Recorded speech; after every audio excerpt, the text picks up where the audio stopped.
Maniyar sir, Baldania Bhavanbhai, Ashok પરેશભાઈ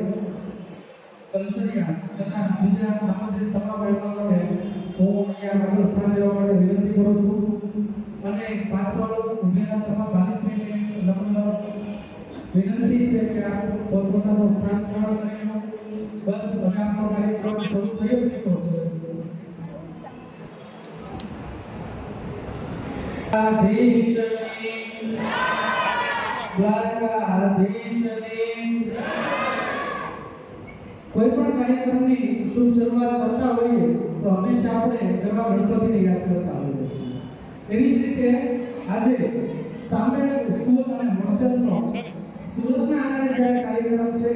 અને એની શુભ શરૂઆત કરવી હોય અને ગણપતિને યાદ કરવા હોય તો શું કહી શકાય કે ગણનાયક તું સિદ્ધિ વિનાયક વિનાયક ભક્તાયક તું ભક્ત તું એક દંત તું ગુણાધીશ તું ગુણાવરણ તું લંબોદર તું ગજાનન તું શ્રી ગણપતિ તું ગજાવર તું બાલચંદ્ર તું વર્ગ વિકટ તું શ્રી ગણેશ તું વિઘ્નરાજ તું સુભર્તા તું દુર્ગતા તું ગુણાધીશ તું ગુણારંભ તું ગુણાધીશ તું ગુણારંભ તું વિઘ્નહર્તા તું સૈ ભર્તા તું આશાપૂર્ણ મંગલદાતા શુક્લાંબર મુસલમાન ગણના તું જ્ઞાન વિનાયક બુદ્ધિદાતા તું ગજવંતના તું જ્ઞાન વિનાયક બુદ્ધિદાતા તું એવા બુદ્ધિના દેવ ગણપતિને યાદ કર્યા છે. અને એમ કહેવાય કે જ્યારે આપણા ઘરની અંદર લાઈટ જતી હોય, ગામડાની જીવન સંસ્કૃતિ તો કેવી હોય કે સાહેબ લાઈટ જાય એટલે ચારે બાજુ અંધકાર થઈ જાય, પછી આપણે શું કરીએ તો કે કાશ્મીરનો દીવો પ્રગટાવીએ કાં તો હરિકલ કરીએ અને શહેરમાં હોય તો સાહેબ મીણબત્તી પ્રગટાવીએ.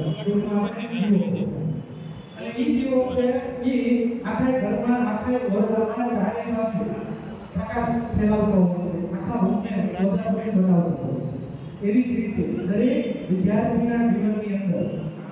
શાળા અને શિક્ષક છે એ દીપનું કામ કરે છે, દીપ પ્રગટાવવાનું કામ કરે છે અને એના થકી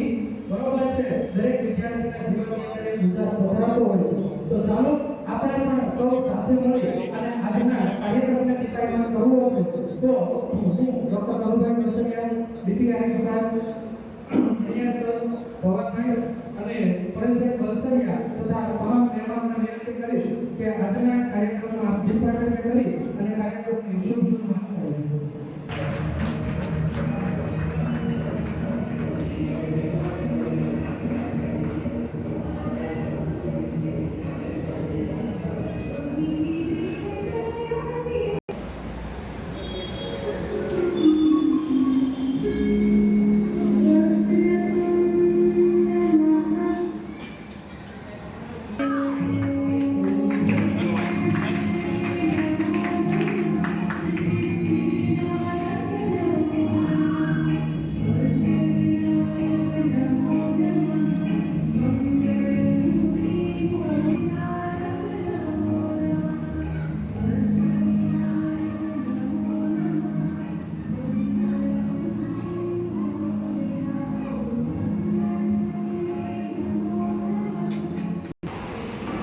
સામે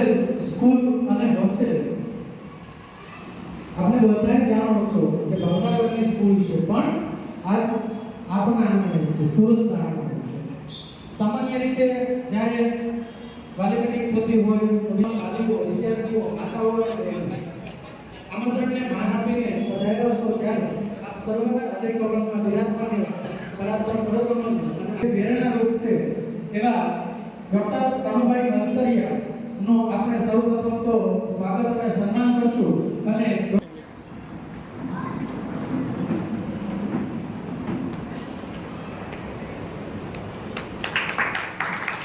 જોરદાર